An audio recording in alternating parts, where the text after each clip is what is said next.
Was the bone of contention? எந்த பிரச்சனைனால? Bone of கன்டென்ஷன்னா பிரச்சனை பிட்வீன் கம்பெனி அண்ட் கட்டபொம்மன். கட்டபொம்மனுக்கும் கம்பெனிக்கும், கம்பெனினா பிரிட்டிஷ்காரங்க, ஈஸ்ட் இந்தியா கம்பெனிக்கும் என்ன பிரச்சனைன்னு கேட்குறாங்க. 5th கொஸ்டினுக்கான ஆன்சர் இந்த ஒரு பாயிண்ட்டையும் கூட எழுதிக்கணும், அப்படின்னா தான் இதுக்கு மீனிங்ஃபுல்லாக கிடைக்கும்.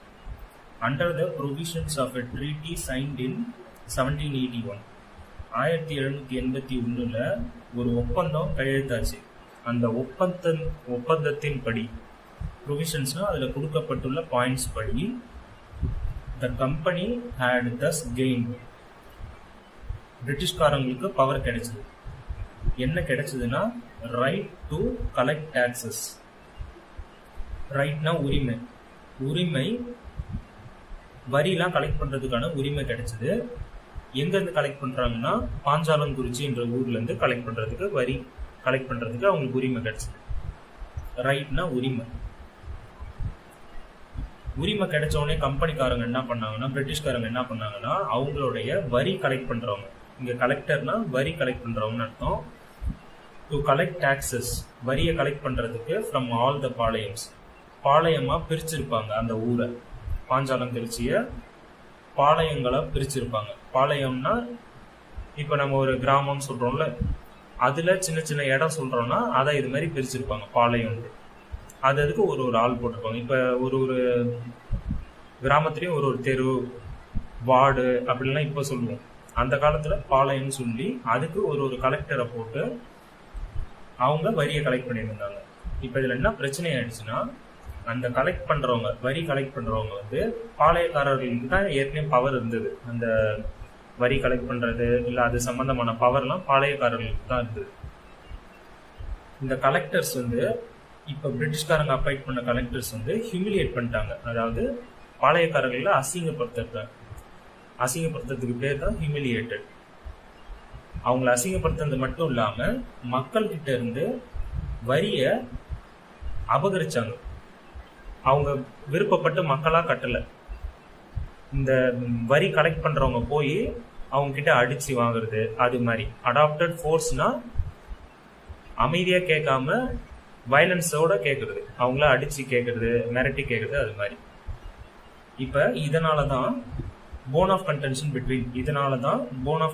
Between English and Kattabomman. இப்ப இந்த கொஸ்டினை கொஞ்சம் ஈஸியா படிக்கிறதுக்காக இந்த கொஸ்டின்ல வரவங்க எல்லாம் நான் சும்மா ஒரு சின்ன டயக்ராம் மாதிரி போட்டிருக்கேன். நீங்க உங்களுக்கு புரிஞ்ச மாதிரி போட்டிருக்கேன். கம்பெனியை கேபிட்டல் சி போட்டிருக்கேன். ஈஸ்ட் இந்தியா கம்பெனி பிரிட்டிஷ்காரங்க. இவங்களுக்கும் யாருக்கும் பிரச்சனை? பாளையக்காரர்கள். இப்ப இந்த கதைப்படி இவங்களுக்கும் பிரச்சனை, அதனால வெர்சஸ் போட்டிருக்கேன், விஎஸ். கம்பெனிக்கும் பாளையர்களுக்கும் பிரச்சனை.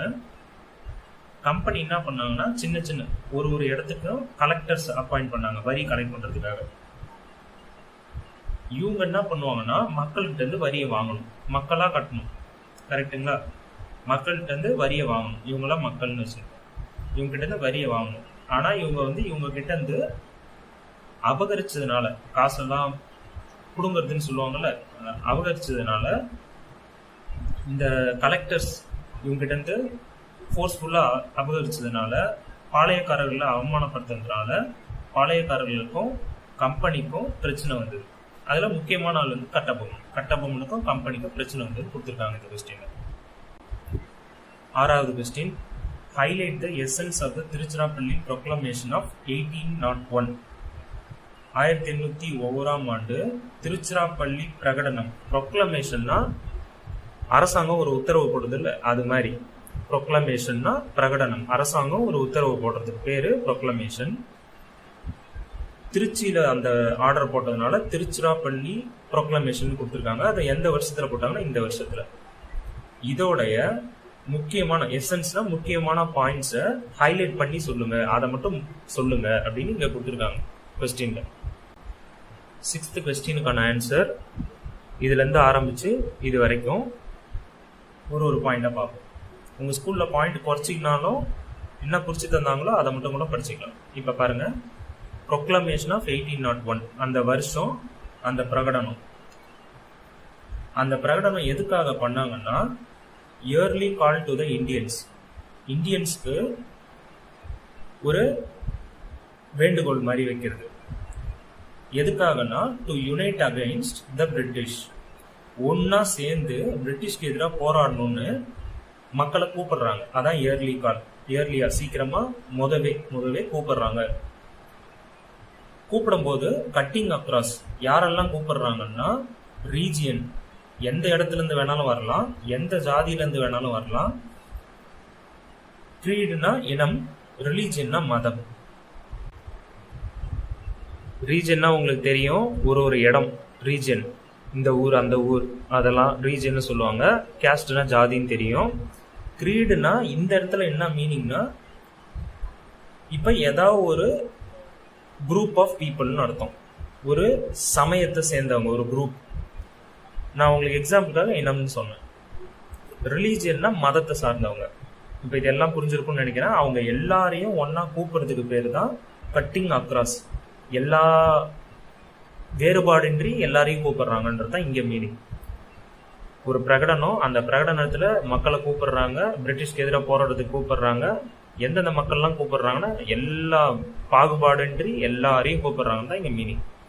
The proclamation was pasted on the walls of Nawab's palace. அந்த பிரகடனத்தை, அது ஒரு ஆர்டர்னு சொன்னா, அந்த ஆர்டர் ஒரு பேப்பர்ல போட்டு எழுதியிருப்பாங்கல்ல, அதை எடுத்துட்டு வந்து செவர்ல, யாரோட செவர்லன்னா நவாபோடைய பேலஸோட செவர்ல ஒட்டுறாங்கன்னு கொடுத்துருக்காங்க. அந்த நவாபுடைய பேலஸ் எங்க இருக்குன்னா திருச்சிராப்பள்ளி கோட்டைக்குள்ளார இருக்கு. அந்த பேலஸோட செவர்ல போய் ஒட்டுறாங்க. அப்புறம் ஸ்ரீரங்கம் கோயிலோட செவர்லயும் ஒட்டுறாங்க. அதெல்லாம் முக்கியமான இடம்ன்றதுனால அங்க ஒட்டுறாங்க. மெனி பாளையக்காரர்ஸ் ஆஃப் தமிழ் கண்ட்ரி, பாளையக்காரர்கள்னா யாருன்னு தெரியும், ஒரு இடத்த சேர்ந்தவங்க. அவங்க தமிழ் கண்ட்ரி, தமிழ் நாட்டை சேர்ந்தவங்க. அப்ப தமிழ்நாடுன்னு கிடையாது, தமிழ் இடத்தை சேர்ந்தவங்க. ரேலி டுகெதர், அவங்க எல்லாம் ஒன்னா சேர்ந்து தான் meaning. Rally together to fight against the English, இங்கிலீஷ்காரர்களை எதிர்த்து போராடுறது, ஃபைட் பண்றதுக்காக ஒன்னா போறாங்கன்னு சொல்லியிருக்காங்க. இதுல சின்ன மருதுன்ற பேரு, ஒருத்தரோட பேரு, அவரு கலெக்ட் பண்றாரு, சில பேரை கூப்பிடுறாரு, ஒன்னா சேர்க்கிறாரு. அதான் கலெக்ட் பண்றாங்க அப்படின்னு சொல்லுவோம்ல, கலெக்ட் பண்றாரு.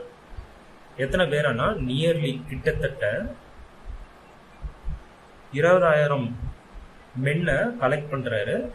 எதுக்காகனா இங்கிலீஷ் படைய எதிர்த்து போராடுறதுக்கு, அவங்களை எதிர்த்து சேலஞ்ச் பண்றதுக்கு இத்தனை பேரை கலெக்ட் பண்றாரு சின்ன மருதுன்றவருன்னு கொடுத்திருக்காங்க. அடுத்த பாயிண்ட், இப்ப பிரிட்டிஷ்க்கு எதிராக போராடுறாங்கன்னா நம்ம ஒரு கதையா இதை யோசிச்சு பார்த்தோம்னா உங்களுக்கே புரியும். பிரிட்டிஷ்க்கு எதிராக போராடுறாங்கன்னா உடனே பிரிட்டிஷ் என்ன பண்ணுவாங்க, அவங்க படையை வச்சு சண்டை போட பார்ப்பாங்க. அவங்க படையில ஆள் பத்தலன்னா என்ன பண்ணுவாங்க, அவங்க ஊரு இல்ல அவங்களோட ஆளுங்கள்லாம் வர வைப்பாங்க.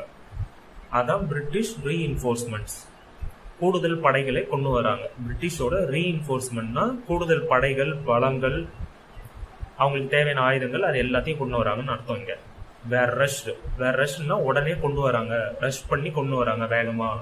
எங்க இருந்துன்னா பெங்கால்னா நம்ம இப்ப வெஸ்ட் பெங்கால்னு சொல்றோம்ல, பங்களாதேஷ் வெஸ்ட் பெங்கால் அந்த இடம். சிலோன்னா ஸ்ரீலங்கா, அண்ட் மலாயானா மலேசியா கிட்ட, மலேசியானே சொல்லலாம். ஸோ இந்த இடத்துல இருந்துலாம் அவங்களோட படைகளை தமிழ்நாட்டுக்கு கொண்டு வராங்க. இதுல the rajas of Pudukkottai, Ettayapuram and Thanjavur stood by the British. புதுக்கோட்டையோட இது இல்லாம அவங்க படைகளை கொண்டு வராங்க பிரிட்டிஷ்காரங்க. அது இல்லாம புதுக்கோட்டையோட ராஜா, எட்டயபுரத்தோட ராஜா, இதெல்லாம் ஊரோட பேரு. புதுக்கோட்டை, எட்டயபுரம், தஞ்சாவூர், இவங்களோட ராஜாலாம் பிரிட்டிஷ் சைடு சேர்ந்துக்கினாங்க. ஸ்டுட் பை த பிரிட்டிஷ்னா பிரிட்டிஷ் சைடு சேர்ந்துட்டாங்க, பிரிட்டிஷ் கூடயே தான் இருந்தாங்க அப்படின்றது அர்த்தம். இப்ப இவ்வளோ பவர் பிரிட்டிஷ்க்கு ஆயிடுச்சுன்னா அவங்க என்ன பண்ணுவாங்க, அவங்க இன்னும் பலம் ஆயிடுவாங்க. இது இல்லாம divide and rule policy followed by the English.